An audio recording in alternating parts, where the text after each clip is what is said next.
پیارے رسول صلی اللہ علیہ وسلم نے فرمایا اللہ کی قسم مجھے تمہارے بارے میں فقر کا اندیشہ نہیں ہے، مجھے تمہارے بارے میں فقر کا اندیشہ نہیں ہے،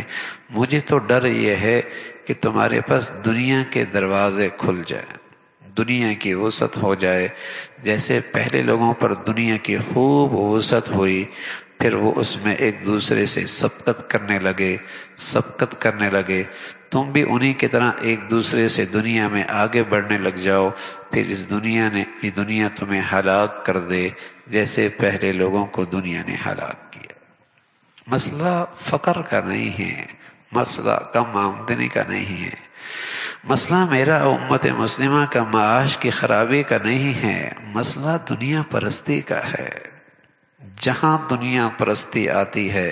حب مال آتا ہے، حب جاہ آتا ہے، وہاں گھر ٹوٹتے ہیں، وہاں خاندان بکھرتے ہیں، وہاں سوسائٹیاں خراب ہوتی ہیں، وہاں معاشرہ بے سکون ہوتا ہے۔ فرمایا مجھے ڈر اس کا نہیں ہے کہ تم پہ فقر آئے گا اور تم فقر کی وجہ سے مارے جاؤ گے، نا، ڈر یہ ہے دنیا کے دروازے تم پہ کھل جائیں گے جیسے پہلے لوگوں پہ کھلے، اور پھر تم ایک دوسرے سے آگے بڑھو گے، اس اسٹیٹس سے آگے، اس سے آگے، اس سے آگے، اس سے آگے، نام و نمود میں، نمائش میں ایک سے بڑھ کر ایک، اور پھر یہ دنیا تمہیں ہلاک کر دے گی جیسے اس نے پہلے لوگوں کو ہلاک کر دیا۔ باقی معاش کا مسئلہ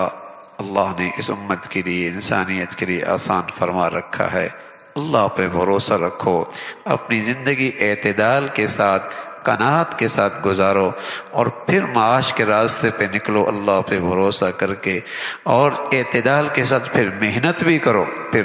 بھی کرو، اللہ رب العزت رزق دیں گے جو اللہ نے تمہیں دینا ہے، اس دنیا میں تمہاری ضروریات رکھی ہیں۔ اللہ عمل کی توفیق نصیب فرما دے۔